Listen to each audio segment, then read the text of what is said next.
Okay, done. It is working, Amma. Now as we stopped yesterday, that same class only we are continuing. What is that means? Motion of the object on curved path. So motion of an object on a curved path. See, this is our today topic. This is the very, very important topic. So I am expecting that it will come. Yes, ma, please. Hello. Okay, done. Curved path అన్నా circular path అన్నా రెండు ఒకటేమ్మా. Curve అంటే ఎలా ఉంటుంది, అది ఒక సర్కిలే కదా. So like this. So we are taking this one. So as we are discussing that our goal is to run the object and the particular curved. ఎట్లయినా ఉండని, it can take it is a curve. ఒక curve shape ఉందంటే it must be a centripetal force. చూడండి, what I'm taking means, so let me take this is the some portion of the curved path. So our goal is to run the vehicle on this road. ఈ road లోంచి మనం vehicle ని ఇలా తీసుకెళ్ళిపోవాలనుకుంటున్నాం. So how to get means, you can fill this one by taking the a circular path. ఇది ఒక సర్క్యులర్గా మనం ఇలా చేసేస్తాం అనమాట. This is one circle. ఇది కంప్లీట్ చేశాను దీన్ని సర్కిల్గా. So this is like a సర్కిల్లో స్మాల్ పోర్షన్ ఉందన్నమాట. ఈ స్మాల్ పోర్షన్లో మనం మూవ్ అవుతున్నాం. So how we can do? See, how to run this vehicle, it must be provided the centripetal force. The centripetal force must be provided by the any three factors లో మనం provide చేసేదానికి chance ఉంది. How do we run this vehicle? ఇలా వెహికల్ను curved పాత్లో run చేయాలంటే ఎవరు మనకు support చేస్తున్నారు? First one, the centripetal force. Centripetal force అనేది మనకు సపోర్ట్ చేస్తుంది అనమాట. Centripetal force. Centripetal force must be act on the body. ఈ బాడీ మీద సెంట్రిపిటల్ ఫోర్స్ యాక్ట్ కావాలి. What is that value? That value is equal to F of C is equal to mv²/r. ఈ value అనేటువంటిది ఈ object మీద run కావాలి. Here what is the R value? R అంటే ఏంది ఇక్కడ? Radius of the circular path. Radius of the circular path యొక్క radius అనమాట. అంటే ఇక్కడ నుంచి దీని యొక్క రేడియస్ ఎంత దూరం ఉందో దాని యొక్క circular path. So what is here? V అంటే ఏంది ఇక్కడ? Velocity of the object. ఏదైనా ఇక్కడ కదులుతున్నటువంటి object. What is here? M అంటే ఏంది? Mass of the object. ఇక్కడ కదులుతున్నటువంటి ఆబ్జెక్ట్ యొక్క మాస్. అంటే ఇక్కడ ఇప్పుడు కారు వెళ్తుంది అనుకోండి, దాని యొక్క మాస్ ఒకటి ఉంటుంది. బస్సు వెళ్తుంది అనుకోండి, దాని యొక్క మాస్ ఒకటి ఉంటుంది. So like this is the centripetal force. Centripetal force ఇలా పనిచేయటం వల్ల it will be run in the same path. ఇదే పాత్లో మనకు వెళ్తుంది అనమాట. సో ఈ పాత్లో ఇలాగే వెళ్ళిపోతుంది, కర్వ్డ్ పాత్లో అనమాట. So here who will provided this one? ఎవరు మనకి ఇది ప్రొవైడ్ చేస్తారయ్యా అంటే, there are the three factors. 3 ఉన్నాయి. What are those means? First one, by friction only by the friction. Friction అంటే ఏంటి? ఇప్పుడు వెహికల్ యొక్క టైర్లకి రోడ్డుకు మధ్య ఉన్నటువంటి ఫ్రిక్షన్ మనం ఎఫ్ అనే ఫార్ములాతో సూచిస్తాం. వెహికల్ యొక్క టైర్లకి రోడ్డుకి మధ్య ఉన్నటువంటి ఫ్రిక్షన్ వల్ల మనకు వెహికల్ అనేటువంటిది మనకు సేమ్ పాత్లో వెళ్తుండేదానికి ఛాన్స్ ఉంది అంటున్నాం. ఈ వాల్యూ మనకి ఈ సెంట్రిపిటల్ ఫోర్స్ను ప్రొవైడ్ చేసేదానికి ఛాన్స్ ఉంది అంటున్నాను. Second one only by the banking of the road. Only by the banking of the road.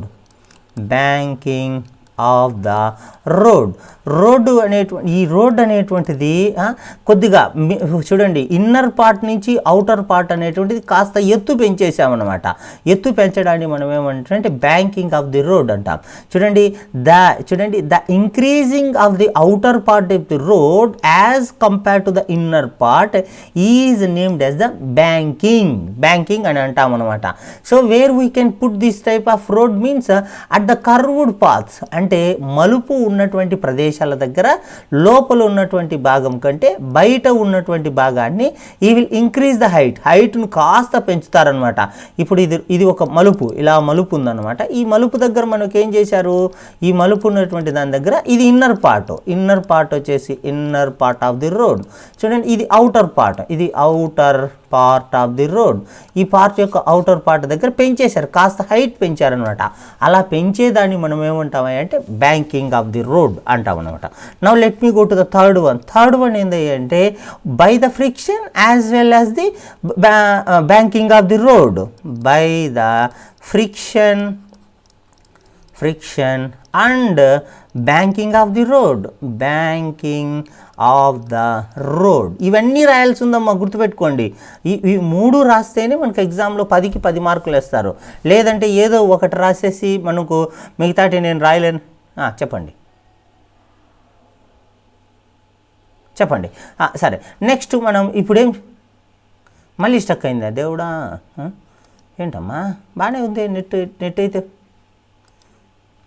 Okay, wait. అవును, ఇష్యూ ఉందమ్మా. ఇదిగో ఇక్కడ వచ్చిందిలేండి, ఇష్యూ ఉంది. ఇప్పుడు వచ్చి ఉంటుంది చూడండి, కాస్త ఇష్యూ అయితే ఇప్పుడు వచ్చి ఉంటుంది చూడండి. క్లియర్ కదా ఇప్పుడు? హలో, ఇప్పుడు వచ్చింది కదా? ఇప్పుడు కనిపించలేదా? ఇప్పుడు ఇంతకుముందు నేనైతే స్క్రీన్ ఆఫ్ చేశానమ్మా. ఏం లేదమ్మా, ఇక్కడ ఏం లేదు చూడండి.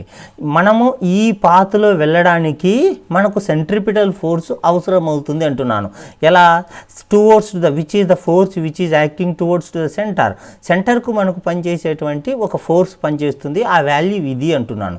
ఇంత పని చేస్తేనే మనకు ఈ కర్వ్డ్ పాత్లో వెహికల్ వెళ్తుంది, సేమ్ పాత్లో వెహికల్ వెళ్తుంది, అనుకున్నటువంటి రేడియస్లో వెహికల్ వెళ్తుంది అంటున్నాను. ఈ ఫోర్స్ని ఎవరు ప్రొవైడ్ చేయాలి అంటే మన దగ్గర 3 ఉన్నారు. ఎవరు? ఒకటి ఫ్రిక్షన్ వల్ల, రోడ్డుకి వెహికల్ యొక్క టైర్లకి మధ్య పనిచేసే ఫ్రిక్షన్ వల్ల ఇది పనిచేస్తుంది, ప్రొవైడ్ అవుతుంది. రెండోది వచ్చేసి ఓన్లీ బ్యాంకింగ్ ఆఫ్ ది రోడ్డుని లోపల పార్ట్ కంటే బయట పార్ట్ అనేటువంటిది కాస్త ఎత్తుగా కట్టబడినటువంటి విధానాన్ని బ్యాంకింగ్ ఆఫ్ ది రోడ్ అంటాం దాన్ని. సో ఆ విధానం వల్ల మనకి ఈ ఫోర్సు జనరేట్ అవుతుంది. ఓన్లీ టర్నింగ్స్ దగ్గర మాత్రమే. అటువంటి దానివల్ల కూడా మనకు ఈ యొక్క ఫోర్స్ జనరేట్ అవుతుంది, క్రియేట్ అవుతుంది అంటున్నాం. లేకపోతే రోడ్డుకు ఫ్రిక్షన్ పెట్టి కాస్త ఎత్తుగా కడతామన్నమాట. అంటే ఫ్రిక్షన్ వల్ల, బ్యాంకింగ్ ఆఫ్ ది రోడ్ వల్ల ఈ వాల్యూ మనకు వస్తుంది, క్రియేట్ చేస్తాము అనేటువంటిది. ఇలా 3 గురించి క్లియర్గా రాస్తేనే మనకు 10కి 10 మార్కులు పడతాయంటాను. ఒక్కొక్క దాని గురించి మనం చేసుకుందాం. ఫస్ట్ పాయింట్ గురించి చెప్దాం. First only by the banking of the road. Only by the banking of the road. Sorry, only by the friction of the road. Friction గురించి కదా first రాసుకునేది.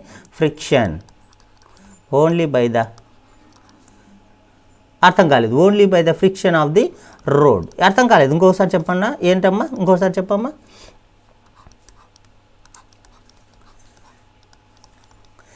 Banking of the road అంటే ఇంకోసారి చెప్తాను చూడండి.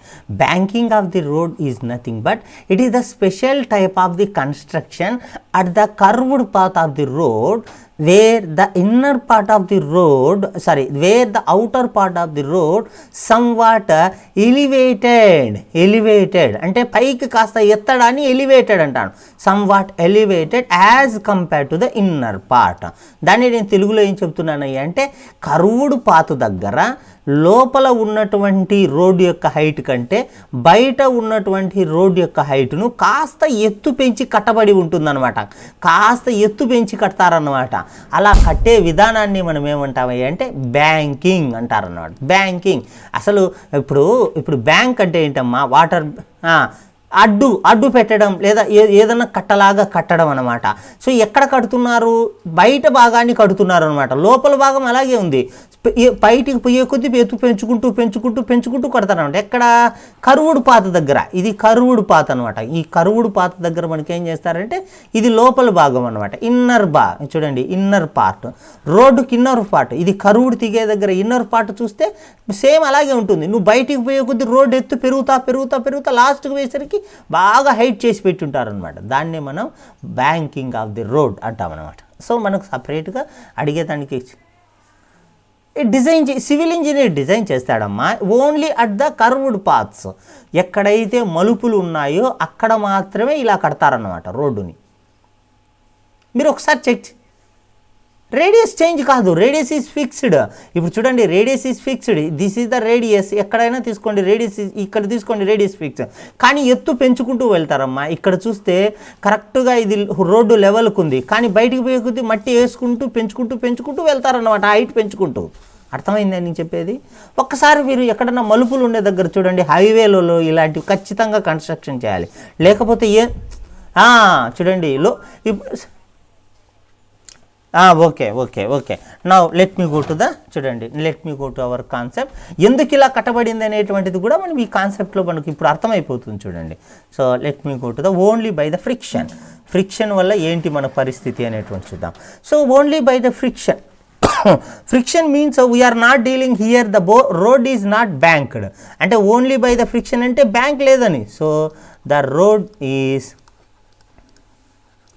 Is not banked అంటే ఎత్తుగా కట్టబడలేదు. Road ఎత్తుగా కట్టబడలేదు అంటే ఏమని అర్థం?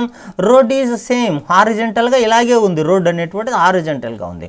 Now see this is the curved path. ఇలా కర్వ్డ్ పాత్లో మనం మూవ్ కావాలి. This is the curved path. In this one hour vehicle is requested to move in this line. ఈ లైన్లో మన వెహికల్ వెళ్ళాలి అనుకుంటున్నాం. So let me complete the circle. ఈ circle నేను కంప్లీట్ చేయాలనుకుంటున్నాను. This is the circle. So this is the one circle, ఒక circle లాగుంది. What is the radius of this path? This is the R is the radius of the path. మళ్ళీ struck అయిందా?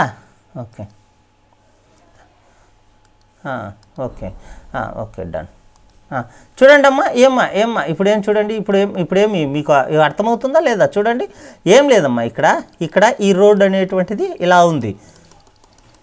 ఇంకొక pen అంటే ఇంకా pen అంటే ఇక్కడ మనకు అర్థం కాలేదమ్మా. ఇది తీసుకుంటారా? Okay, this is not good మా. Okay, now so see like this we are moving on this circle.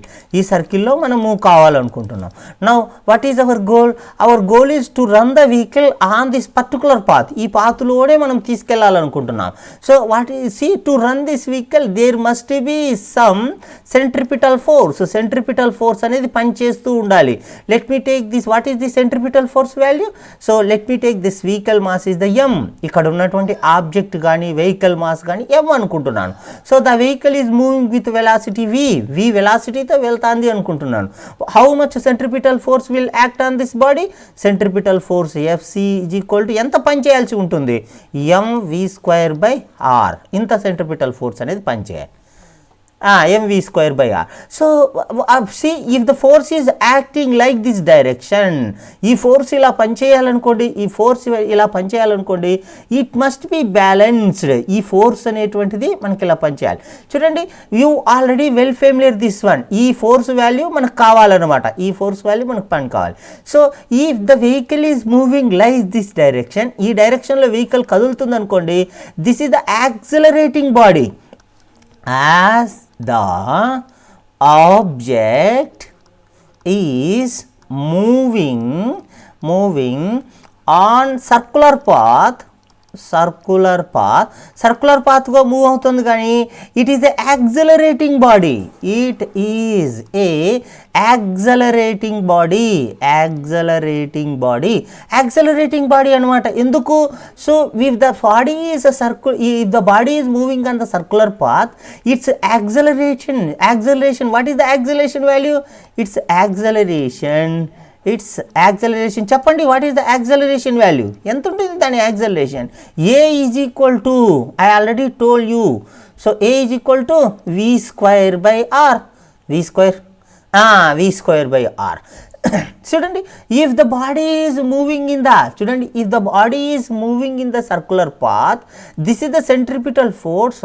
C then opposite direction of this is the acceleration.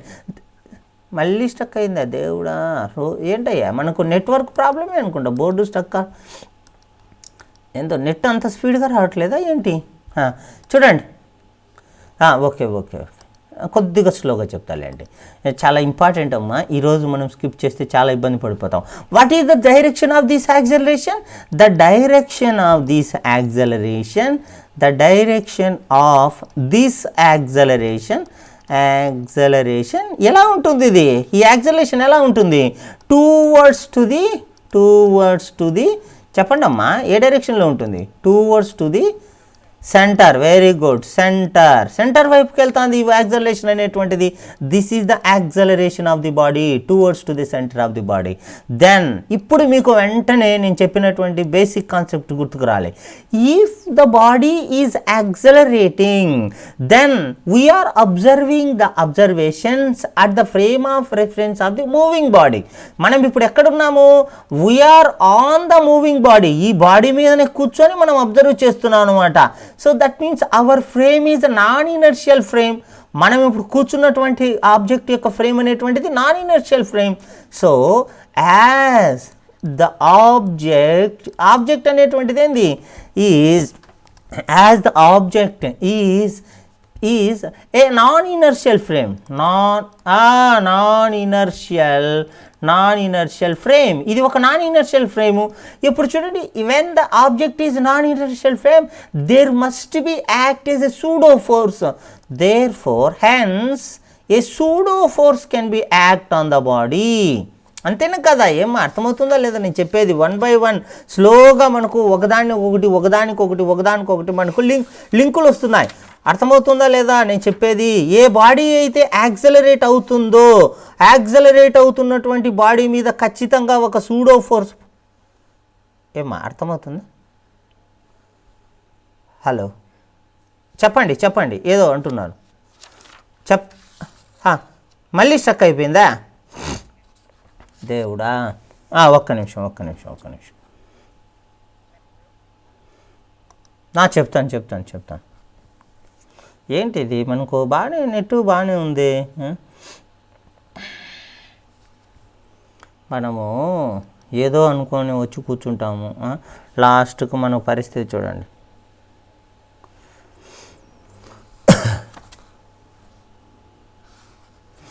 ఇప్పుడు చూడండి ఏమన్నా వచ్చిందా? Hello, okay done. కొందరికి స్టక్ అయిందంటున్నారు, కొందరికి లేదంటున్నారు. చూడండి ఇప్పుడు చూడండి ఏమన్నా పని చేస్తుందేమో చూడండి. సూడో ఫోర్స్ అని రాస్తున్నాను చూడండి.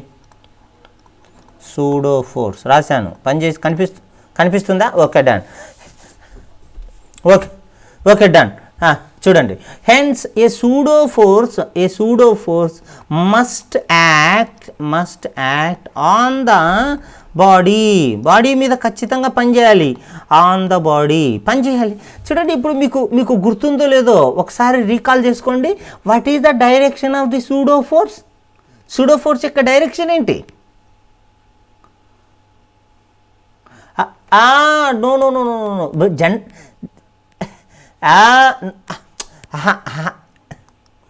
yes, opposite direction of the acceleration of the body. చూడండి, సో ఇక్కడ రాస్తున్నాను, its direction is always opposite. నేను జనరల్ ఫార్ములా రాస్తున్నాను. Opposite to the A bar యొక్క డైరెక్షన్కి ఆపోజిట్గా ఉంటుంది. చూడండి, ఏ బార్ డైరెక్షన్ ఇదిగో ఇక్కడ రాశాను, ఇది A bar direction.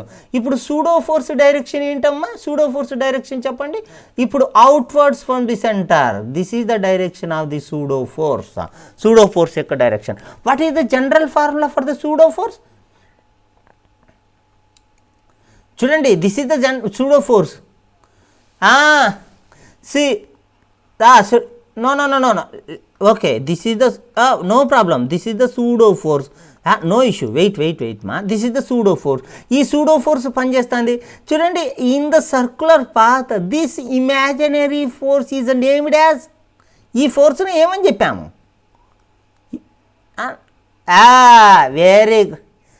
Very good. Yes, in the circular motion, this force, the force which is acting away from the center, అంతే కదా, away from the center is named as చెప్పండి ఏంటి ఆ force, is named as centrifugal force.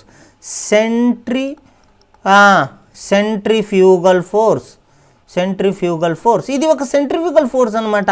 What is that value, ఆ value ఏంటి చెప్పండి నాకు, ఆ వాల్యూ ఏంటమ్మా, ఆ value F of the centrifugal force is equal to centrifugal M V square by, very good, M V square by minus at వస్తుందమ్మా, according to the along the radius of the direction, ఇలా ఉంటుంది, ఈ డైరెక్షన్లో ఉంటుంది. సో మైనస్ ఎందుకు వస్తుంది, plus కదా, are cap. ఓకేనా, మళ్ళీ స్ట్రక్కింగ్. ఓకే, ఏమయ్యా మనల్ని సిలబస్ కంప్లీట్ చేయనిస్తుందా లేదా ఇంటర్నెట్? మన మీద కక్ష సాధింపులు జరుగుతున్నాయి, నెట్ కూడా మనల్ని సపోర్ట్ చేయట్లేదు. ఓకే చూడండి, ఇప్పుడు చూడండి F of C is equal to MV square by R cap, R డైరెక్షన్లో, ఆర్ బార్ డైరెక్షన్లో ఉంది. సో దీని మ్యాగ్నిట్యూడ్ చెప్పండి, okay okay R. So then magnitude of the centrifugal force is called M V square by R అయింది. ఇప్పుడు చూడండి, ఒక్కసారి నేను ఆబ్జెక్ట్ను ఇంకొకసారి డ్రా చేస్తున్నాను. Will please look on this one. Noise వస్తుందమ్మా, ఆఫ్ చేయండి అమ్మా దయచేసి. So this is the curved path, ఈ కర్వ్డ్ పాత్లో నేను ఇలా వెళ్ళవుతున్నాను. So the moving object is here, ఇలా మూవ్ అవుతుంది. The radius of the circle is R, mass of the object is M, velocity object is the V. చూడండి, ఇప్పుడు దీని మీద ఈ ఆబ్జెక్ట్ను బయటికి తీసుకెళ్లాలని ఎవరో ఒకరు పనిచేస్తున్నారు. So some of the force is acting to pull the body to outward direction, ఎవరో దీన్ని బయటికి తీసుకెళ్లాలని ప్రయత్నం చేస్తున్నారు. That is named as the centrifugal force C F. That value is equal to MV square by R, ఈ వాల్యూతో దీన్ని బయటికి తీసుకెళ్లాలని. But what is our goal? Our goal is we need to move in the same path, ఇదే పాత్లో వెళ్ళిపోవాలనుకుంటున్నాం. That means somebody must B provide the force to hold the body on this one, ఇక్కడనే పెట్టడానికి ఎవరో ఒకరు మనకు ఒక ఫోర్స్ను సపోర్ట్ చేయాలి. So if the body is moving in out, wait చెప్తున్నాను, ఒక్కసారి ఆలోచించండి. ఈ ఆబ్జెక్టును బయటకు తీసుకెళ్ళడానికి ఇది రెడీగా ఉంది, కానీ ఇప్పుడు ఈ ఆబ్జెక్టుని రోడ్డు మీద వెళ్తున్నటువంటి ఈ ఆబ్జెక్ట్ని ఇక్కడే పెట్టాలి అంటే, will you please look on this one of the object is ready to slide on the another object. ఇలా వెళ్తుంది అనుకోండి, to hold the object some of the force will act on the contacting surface. What is that force? Yes, this is frictional force. So this frictional force will be hold the body on the surface. So now our goal is, now our supporting force is the frictional force which is acting opposite direction of the centrifugal force. That force is the frictional force. ఇప్పుడు మనకి ఈ force అనేది support చేస్తుంది. Now చూడండి, to hold the object on this path, ఈ పాత్లో మనల్ని ఉంచాలి అనుకోండి. సో దెన్ టు బ్యాలెన్స్, చూడండి to balance and move the vehicle, move the object అనేటువంటిది ఇలాగే ఉంది, move the object along the same path, అదే పాత్లోకి తీసుకెళ్ళాలనుకోండి. Then F must be equal to F C F, రెండు ఈక్వల్ కావాలి, అప్పుడు మాత్రమే నీకు ఆబ్జెక్ట్ అనేది ఇదే పాత్లో వెళ్తుంది. ఒకవేళ ఇప్పుడు F is lesser than to the F of CF అయిందనుకోండి, ఆబ్జెక్ట్ ఏమైపోతుంది, బయటికి పడిపోతుంది. ఆబ్జెక్ట్ అనేది ఇలా బయటికి పడిపోతుంది. కానీ మన గోల్ ఏంటి, సేఫ్గా ఇదే పాత్లో తీసుకెళ్ళిపోవాలి మన ఆబ్జెక్ట్ని. సో మనం ఇలా తీసుకెళ్ళాలంటే దేర్ మస్ట్ బి బ్యాలెన్స్ కావాల్సి ఉంటుంది. Then F must be equal to MV square by R, ఈ వాల్యూకి ఈక్వల్ కావాల్సి ఉంటుంది. వీ నో దట్, మనకు ఒక విషయం తెలుసు, we know that F is equal, ఏంటమ్మా మ్యాగ్నిట్యూడ్స్ మాత్రమే రాసుకున్నాను నేను, డైరెక్షన్స్ నేను ఓన్లీ మ్యాగ్నిట్యూడ్స్ ఏడు రాస్తాడండి, ఓన్లీ మ్యాగ్నిట్యూడ్ చూడండి అమ్మా, లోపలికి పనిచేసేటువంటి సెంట్రిపిటల్ ఫోర్స్ ఏమ్మా. ఆ ఫోర్సుని ఎవరు క్రియేట్ చేస్తున్నారు అన్నది మన క్వశ్చను. ఇప్పుడు మనకు అలా ఇప్పుడు ఒక దారాన్ని ఒక రాయికి కట్టి తిప్పుతున్నాం అనుకోండి, ఇలా రౌండ్గా తిరుగుతుంది రాయి అనేటువంటిది. ఇప్పుడు ఈ దారాన్ని పెట్టడం కోసము ఇక్కడ సెంట్రిపిటల్ ఫోర్స్ ఎవరు తయారు చేశారు? ఇక్కడ టెన్షన్ జనరేట్ చేసింది. దారంలో ఉన్నటువంటి టెన్షన్ను బాడీని ఇలాగే హోల్డ్ చేసి పట్టింది. ఇక్కడ దారం లాంటిది ఏం లేదు కదా. ఇక్కడ రోడ్డు మీద ఆబ్జెక్ట్ వెళ్తుంది, ఇక్కడ దారం లేదు దీనికి. అంటే దీన్ని ఎవరో ఒకరు దీన్ని పట్టి ఉంచాలి కదా. ఇక్కడ పట్టి ఉంచే వాళ్ళు ఎవరు? ఫ్రిక్షను. అర్థమవుతుందా లేదా నేను చెప్పేది? Okay, done. Now come to this one. So we know that friction, see, when the object is moving or sliding on the other object, చూడండి slide కావడానికి ట్రై చేస్తుంది. When the object is moving or sliding on the other object, చూడండి how much larger amount of force can be given to the object without sliding. Slide కాకూడదు. ఇక్కడ మీరు ఒకటి గమనించండి. ఇప్పుడు ఆబ్జెక్ట్ అనేది ఇలా వెళ్తుంది, ఇది కాదు మన గోలు. ఇక్కడ ఉన్నటువంటి ఆబ్జెక్ట్ ఇదే పాత్లో వెళ్ళాలి, ఇట్లా పోకూడదు, ఇట్లా రాకూడదు. ఇదే పాత్లో హోల్డ్ చేసి పెట్టాలంటే which type of friction we need to discuss. మన దగ్గర దండిగా ఫ్రిక్షన్లు ఉన్నాయి. Start in that also no no no no no no no మళ్ళీ కనెక్టివ్ ఫ్రిక్షన్ అంటే నీ బుర్ర పగలగొడతా. రోలింగ్ ఎట్లా నుంచి తీస్తారయ్యా మీరంతలు. ఇక్కడ ఎస్ స్టాటిక్ ఫ్రిక్షన్ మళ్ళీ ఎట్లా మూవ్ అవుతుంది చూడండి. This is the moment of the object. ఈ డైరెక్షన్స్తో మనకు అనవసరం, గుర్తుపెట్టుకోండి అమ్మా. We need to hold the object on the same path. ఈ పాత్ దగ్గరే పెట్టేయాలి మనము. ఇలా మూవ్ కాకూడదు, ఇలా మూవ్ కాకూడదు. So which type of friction చూడండి, నేను డిస్కస్ చేసేది హారిజంటల్ డైరెక్షన్లో డిస్కస్ చేస్తున్నాను. Yes, static friction. In that also, what is the maximum amount of the force can be provided by the static friction? Yes, limiting friction. So we are taking it is the static friction. We know that F is a static friction. Static friction ikkada generate avutundi. Static friction also, in that also we are taking the maximum point దగ్గరికి తీసుకుంటున్నాను. We are taking maximum point దగ్గర తీసుకొని ఇంతకంటే ఎక్కువ పోకూడదయ్యా అని చెప్తాం మనము. So what we are taking maximum point అంటే ఏమని అర్థము? That is F is equal to F S is equal to maximum, that is named as the F L, limiting friction అంటాం. Limiting friction. We know the formula for the limiting friction. చెప్పండి limiting friction formula. mu is equal f of L is equal to mu s into mu L into n or mu s into n, both are same. So with some textbooks they will use the మళ్ళీ stuck అయిందే మనల్ని ఈరోజు ఈ పాఠం వైపు చేయనిస్తుందా? Yes, it is the constant value. Static friction and limiting friction, frictional value is the constant value, fixed value. Now come to this one. So then ఇప్పుడు ఏమన్నా open అయిందమ్మా చూడండి, చెప్పండి అమ్మా. ఇప్పుడు ఓపెన్ అయిందా, కనిపిస్తుందా బోర్డు? Okay, done. ఇప్పుడు చూడండి some textbooks they will use, చూడండి some textbook they will use the notation mu s is equal to mu L is equal to mu. It is the static frictional coefficient of the static friction. Coefficient of the static friction. ఇలా మనకు కొన్ని text బుక్లు తీసుకుంటారనమాట. No issue about this one. Now come to our real picture. ఇప్పుడు కొద్దాము F of L is equal to, నేను మ్యూఎస్ఏ తీసుకొని రాస్తున్నానమ్మా, mu S into N. In this one what is the N? N అంటే ఏంటమ్మా? Normal reaction or normal force అంటాం. Normal reaction అంటాం. మళ్ళీ నార్మల్ రియాక్షన్ కాన్సెప్ట్ నీకు తెలియాలి. See now what is our goal? See our goal is we are moving the vehicle on the curved path.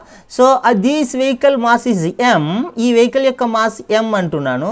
So what is the how much normal force will act on the vehicle మీద?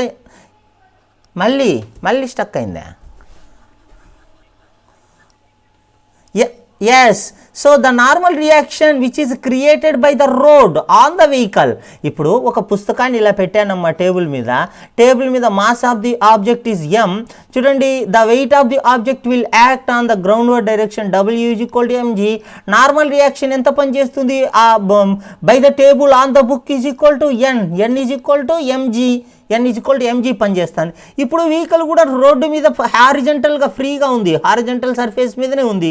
దాని యొక్క mass m, so దాని యొక్క wait కిందికి పనిచేస్తుంది mg.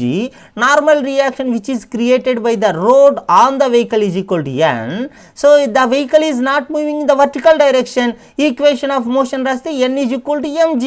So n value వచ్చేసి mg అయింది. Now come to the real picture like రండి. n value is equal to normal reaction and hour present case n is equal to mg. ఎప్పుడు పడితే అప్పుడు n is equal to mg రాయొద్దని చెప్పాను నేను. డయాగ్రామ్ను బట్టి n value మారుతుంది. మీరు ఊరిక ఎప్పటికి కూడా n is equal to mg అనకూడదు. Then f of l is equal to μs into mg. ఇదేం డౌట్ లేదు కదా? హలో, ఇక్కడ దాకా ఏం డౌట్ లేదు కదా? మళ్ళీ స్ట్రక్ దేవుడా, ఈ నెట్తో మనకు ఓకేనా? డన్. నా ఓకే. ఇప్పుడు మీకు రెండు విషయాలు తెలిసిపోయినాయి. ఒకటేంది, లిమిటింగ్ ఫ్రిక్షన్ వాల్యూ తెలిసిపోయింది. అంటే వెహికల్ మీద రోడ్డు పట్టి ఉంచేటువంటి మ్యాక్సిమం ఫ్రిక్షనల్ ఫోర్స్ మీరు కనుక్కున్నారు. సో ఇప్పుడు వెహికల్ ఇలా వెళ్తాందమ్మా, ఈ వెహికల్ మీద రోడ్డు ఫ్రిక్షనల్ ఫోర్స్ వల్ల గట్టిగా మ్యాక్సిమం ఎంత ఫోర్స్ను అప్లై చేయగలదంటే FL. సో రోడ్డు వెహికల్ను బయటికి ఎంత మ్యాక్సిమం ఫోర్స్ను బయటికి తీసుకెళ్ళిపోగలదంటే FCF తెలిసిపోయింది. రెండు వాల్యూస్ను our goal is to run the vehicle same path. అదే పాత్లో తీసుకెళ్లాలంటే F of L is equal to F of CF కావాలి. అంటే ఏమని అర్థము? μSmg ఈజ్ ఈక్వల్ టు చెప్పండి mv²/r. చూడండి, m ఈజ్ క్యాన్సల్డ్. ఇంకా ఏమైనా క్యాన్సిల్ అయ్యేదానికి ఛాన్సెస్ ఉన్నాయా? ఇంకేం లేవు. So that is equal to μs. ఈ r న్యూతలకి తరిమేస్తున్నాను, r ఇంటూ దేవుడా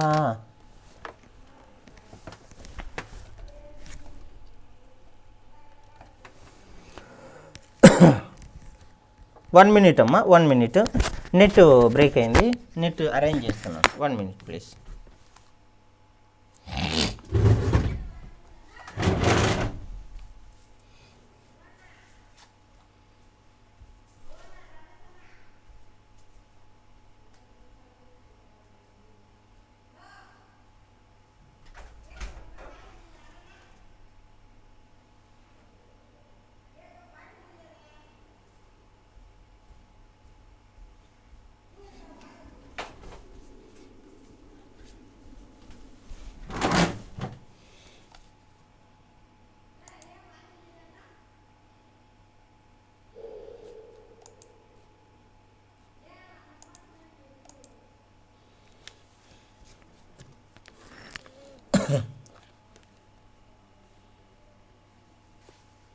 హలో హలో హలో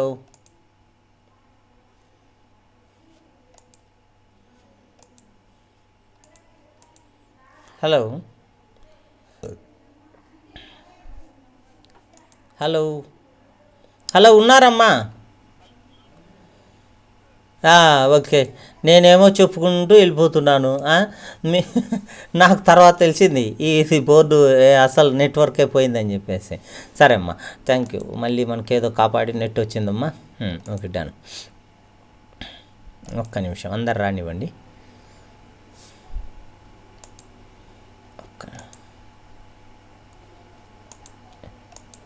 ఇది మనకు చాలా ఇంపార్టెంట్ క్వశ్చన్ అమ్మా. మీరు అసలు మీరు ఊహించరు ఇది ఇంతవరకు. ఓకేనా మీకు? ఇంతవరకు అర్థమైందే? హలో, ఇంతవరకు అర్థమైంది కదా? ఏం చేశాను ఇక్కడ? ఏం చేశా? బోర్డు కనిపించాలి. ఓకే, బ్రేక్ అయింది, స్క్రీన్ బ్రేక్ అయింది. Okay, done. చెప్తాను.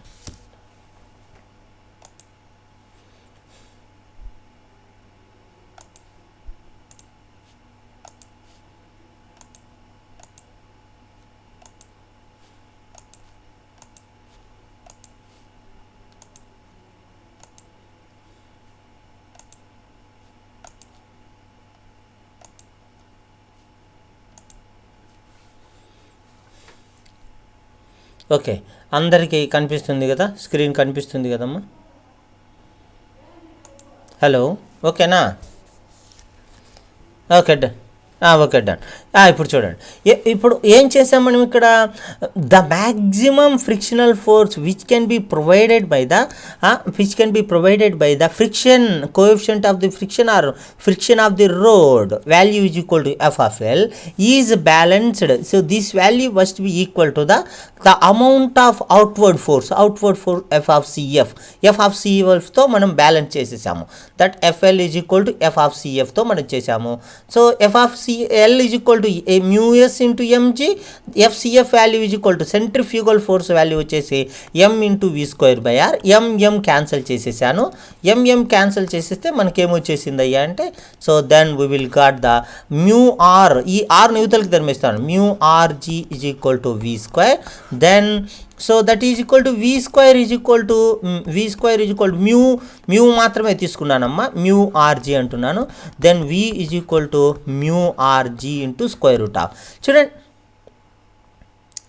Limiting friction, it is the coefficient of friction మా value, it is the constant value. It won't having the direction, but it will tries to as per the direction of the moving body మీద పనిచేసేటువంటి frictional force depend అయి ఉంటుంది. ఒకవేళ object అనేది ఇలా కదలాలనుకుంటే frictional force ఇలా పనిచేస్తుంది. ఒకవేళ ఆబ్జెక్ట్ అనేటువంటిది ఈ డైరెక్షన్లో కదలాలనుకుంటే ఫ్రిక్షనల్ ఫోర్స్ ఈ డైరెక్షన్లో పనిచేస్తుంది. అర్థమవుతుందా? ఏ అనేది ఇదైతే ఆ ఫ్రిక్షనల్ ఫోర్స్ ఈ డైరెక్షన్లో ఉంటుంది. ఓకే నా okay done. Now come to this one. ఏంటి మనం ఏమని రాసుకున్నాను ఒకసారి గుర్తుపెట్టుకో. నువ్వు ఇలా వెళ్ళాలనుకుంటున్నావు అనేది మాత్రం గుర్తుపెట్టుకో. మన గోల్ ఏంటిమ్మా, ఈ పాతులోనే తీసుకెళ్లాలనుకుంటున్నాను. ఈ పాతులో వెళ్ళేటప్పుడు, కర్వుడు పాతులో వెళ్ళేటప్పుడు ఈ వెహికల్ను బయటికి లాగుతున్నారు. ఎవరు? F of CF centrifugal force వాళ్ళు బయటికి లాగేస్తున్నారు. కానీ ఇలా బయటికి లాగకుండా వెహికల్ని ఇక్కడే పెట్టింది ఎవరు? ఫ్రిక్షనల్ ఫోర్స్ పెట్టి ఉన్నదన్నమాట. అర్థమవుతుందా లేదా? ఇలా వెళ్ళడానికి వెహికల్లకు టైర్లు ఉన్నాయి, టైర్లతో వెళ్ళిపోతుంది. దీని గురించి మనం డిస్కషన్ చేయడం లేదు. This is not we are discussing. గుర్తుపెట్టుకో, our goal is to hold the body on the same పాత్లోనే ఉంచాలనుకుంటున్నాం. దీన్ని ఇక్కడ ఉంచకుండా బయటికి లాగేయాలని ఒక ప్రయత్నం చేస్తున్నారు. వాళ్ళెవరు? సెంట్రిఫ్యూగల్ ఫోర్స్ వాళ్ళు. సో దాన్ని మనం ఆపోజిషన్ చేస్తూ మనం కాపాడుతున్న వాళ్ళెవరు? లిమిటింగ్ ఫ్రిక్షన్ ఉంది. So both is balanced. ఇప్పుడు మనకు బ్యాలెన్స్ చేసింది V is equal to square root of mu RG. కానీ మనం తీసుకున్నటువంటి కేసు ఏంటమ్మా ఇది? యాజ్ వీఆర్ టేకెన్, ఏం తీసుకున్నాం మనము? As we are taken maximum limit, maximum point తీసుకున్నాము. అంటే ఇంతకంటే ఎక్కువ ఫ్రిక్షనల్ ఫోర్స్ తీసుకోలేదు. Therefore V is equal to V maximum. అంటే ఈ వెలాసిటీ కూడా చెప్పండి, అర్థం కాలేదు, ఇంకొకసారి చెప్పండి. ఓకే, ఇంతవరకు ఓకే. ఏం లేదమ్మా, ఏం లేదు నాన్న. ఇక్కడ నేను చెప్పింది ఏంది? ఈ ఫ్రిక్షనల్ ఫోర్స్ వల్ల మనకు ఎఫ్ ఆఫ్ ఎల్ వాల్యూను ఎఫ్ ఆఫ్ సిఎఫ్ వాల్యూను బ్యాలెన్స్ చేశాను, ఈక్వల్ చేస్తే నాకేమొచ్చింది? V square value is equal to mu RG వచ్చింది. ఎంఎం క్యాన్సిల్ చేసి ఆర్ నౌతలకి పంపిస్తే V square is equal to mu RG వచ్చేసింది. Then V is equal to ఏం చేసింది? స్క్వేర్ రూట్ ఆఫ్ ఆర్జీ వచ్చేసింది. కానీ మనం ఇక్కడ ఒక చిన్న కండిషన్ మర్చిపోకూడదు. మనం ఏం తీసుకున్నాం కండిషను? ఈ వాల్యూని మనం మ్యాక్సిమం ఫ్రిక్షనల్ ఫోర్స్ వాల్యూ తీసుకున్నాము. అంటే వి కూడా మ్యాక్సిమం తీసుకోవాల్సి ఉంటుంది. V is equal to V maximum అయింది. అంటే V is equal to V maximum అంటే ఆ వాల్యూ ఎంత? Square root of mu RG. అంటే ఏమనర్థము? This is telling that the vehicle should not be cross this much of velocity. అంటే ఇంతకంటే ఎక్కువ వెలాసిటీతో వెహికల్ వెళ్ళకూడదు. ఒకవేళ వెళ్ళితే ఏం చేస్తుంది? మన ఫ్రిక్షనల్ ఫోర్స్ వాల్యూ తక్కువైపోయి వెహికల్ యొక్క సెంట్రిఫ్యూగల్ ఫోర్స్ వాల్యూ ఎక్కువైపోతుంది. మన ఫ్రిక్షనల్ ఫోర్స్ అనేది సరిపోదు. F of L value is lesser than to the F of CF value అవుతుంది. Object will move outward direction. అంటే అదే పాతులో వెళ్ళదు, వెహికల్ బయటికి పడిపోతుంది అనమాట. అర్థమవుతుందా లేదా? So this is telling that, so V maximum is telling that it is the maximum amount of force, maximum amount of velocity, the maximum velocity can be given the object or vehicle given the object to move in safe curved path without slipping అంటే slip కావడం అంటే ఏంటి? బయటికి పడిపోకుండా నువ్వు వెళ్ళగలగడానికి ఎంత maximum limit force ఉంటుందయ్యా అంటే ఇంతకంటే ఎక్కువ వెళ్ళకూడదు. మీకు అందుకని ఎప్పుడన్నా మీరు గమనించారా, కర్వ్డ్ పాత్ దగ్గర సైన్ బోర్డ్స్ పెడతారు, వెలాసిటీ సైన్ బోర్డ్స్. ఇక్కడ బోర్డు పెట్టి స్పీడ్ లిమిట్ = 40 అని రాసి ఉంటారు. అంటే నువ్వు ఇంతకంటే ఎక్కువ వెలాసిటీతో వెళ్తే నీ వెహికల్ ఇట్లా వెళ్ళదు, బయటికి వెళ్ళిపోతుంది అనమాట వెహికల్. రాశారా? ఎప్పుడన్నా చూసావా? కర్వ్డ్ పాత్ దగ్గర సైన్ బోర్డ్స్ ఉంటాయి, మీరు గమనించారా ఎప్పుడన్నా? హలో, చూడండి. ఇప్పుడు ఒక విషయాన్ని గమనించండి. వి మ్యాక్సిమం ఇప్పుడు చూడండి అమ్మా, వి మ్యాక్సిమం వాల్యూ అనేటువంటిది ఒకసారి చూడండి. ఇక్కడ నో ఇంటర్నెట్, నా దాన్ని ఇచ్చానులేండి, నో ఇష్యూ. చూడండి, V maximum is depending on the mass of the object. ఇక్కడ చూడండి, V maximum is not depending on the mass of the object. ఒకసారి చూడండి, చెప్పండి అమ్మా, చెప్పండి ప్లీజ్.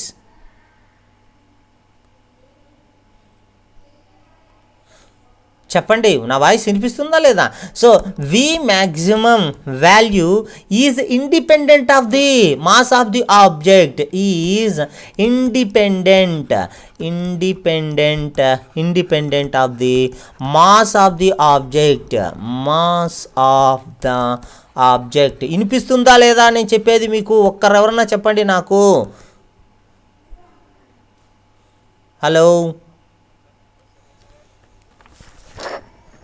Okay, done.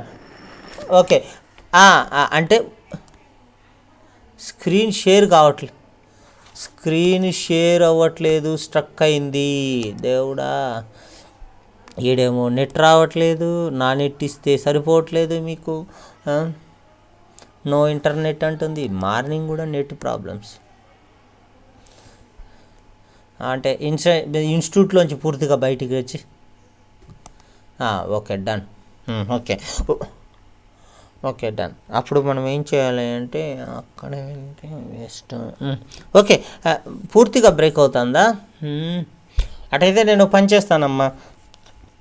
నాకు మీరు పర్మిషన్ ఇస్తే ఈ ఒక్క చిన్న కాన్సెప్ట్ చెప్పేసి నేను బయటికి వెళ్తాను. ఉండండి, చూడండి, ఇక్కడ ఒక్క విషయం, ఈ మాట ఒక్కటి నా బుర్రలో వేసుకోండి. వి మ్యాక్సిమంలో ఎక్కడన్నా మాస్ అనే టర్మ్ ఉందా? అది నాకు చెప్పండి ఫస్ట్. వి మ్యాక్సిమంలో మాస్ టర్మ్ ఉందా? లేదు. అంటే వి మ్యాక్సిమం అంటే మాస్ ఆఫ్ ది ఆబ్జెక్ట్ మీద డిపెండ్ కావడం లేదు. అంటే నువ్వు బస్సు వెళ్ళినా ఇదే వెలాసిటీతో వెళ్ళగలగాలి, ఇంతకంటే ఎక్కువ వెలాసిటీ వెళ్ళకూడదు. కారు వెళ్ళినా ఇదే వెలాసిటీతో వెళ్ళగలగాలి, ఇంతకంటే ఎక్కువ వెళ్ళకూడదు. సో సైకిల్ అయినా సరే, స్కూటర్ అయినా సరే ఇంతకంటే ఎక్కువ వెలాసిటీ వెళ్ళకూడదు. అంటే కర్వ్డ్ పాత్ దగ్గర ఏ వెహికల్ అయినా సరే ఇంతకంటే మ్యాక్సిమం వెలాసిటీతో వెళ్ళకూడదు. వెళ్ళిందనుకోండి, అది ఇర్రెస్పెక్టివ్ ఆఫ్ ది, నేను సైకిల్లో పోతాను సార్ నాకేం కాదులే అంటే అయినా కూడా నువ్వు బయటికి పడిపోతావు. కార్ అయినా సరే బయటికి పడిపోతుంది, లేదా ఏ వెహికల్ అయినా సరే బయటికి పడిపోతుంది ఇంతకంటే ఎక్కువ వెలాసిటీతో వెళితే. అర్థమవుతుందా లేదా నేను చెప్పేది? హలో, చాలా ఇంపార్టెంట్ అమ్మా ఇది, అర్థమో. సో అంటే ఫర్ ద సేఫ్ రన్, మనం ఇప్పుడు ఏమంటున్నాను, ఫర్ సేఫ్ రన్, ఈ వెహికల్ అనేది సేఫ్ రన్ చేయాలనుకోండి, పైకి వస్తున్నాను, నేనేం చేస్తున్నాను అంటే సేఫ్ రన్. ఇప్పుడు మనం ఈ వెహికల్ను కరెక్ట్గా మూవ్ చేయాలనుకుంటున్నాను. So for safe drive, so V చూడండి, for safe drive V is lesser than or equal to √μrg. ఇంతకంటే ఎక్కువ లేదా దానికంటే తక్కువతో వెళితే నువ్వు ఖచ్చితంగా వెహికల్ని కరెక్ట్గా అదే పాత్రలోకి తీసుకెళ్ళగలవు. పొరపాటున దీన్ని క్రాస్ చేసావు అనుకోండి, ఇంకంతే, మనకేమైపోతుంది, వెహికల్ ఇంకా ఆ పాత్రలో ఉండదు, బయటికి పడిపోతుంది. ఇది మాత్రం గుర్తుపెట్టుకోవాలి. ఫస్ట్ కేసు అయిపోయింది అనమాట, సేమ్ డ్రైవ్తో సేమ్ వాల్యూతో ఉన్నటువంటిది. Now let me go to the second case కొద్దిగా స్లోగా చెప్తానమ్మా, ఎందుకంటే మళ్ళీ సెటప్ అంతా నేను క్వార్టర్స్కి తీసుకెళ్ళి చెప్పాలంటే చాలా ఇబ్బంది అవుతుంది. సో ఇప్పుడు వరకు చెప్పుకున్నటువంటి దాంట్లో ఏమైనా డౌట్స్ ఏం లేవు కదమ్మా, చాలా ఈజీగానే ఉంది కదా కాన్సెప్ట్, కానీ చాలా ఇంపార్టెంట్ కాన్సెప్ట్ అమ్మా. హలో హలో ఎవరో ఒక రెస్పాండ్ కాండి అయ్యా.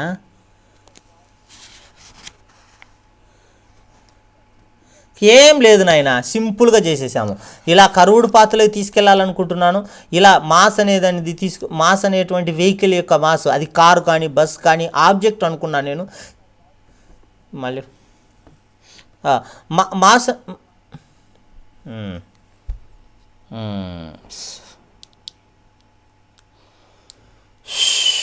సరే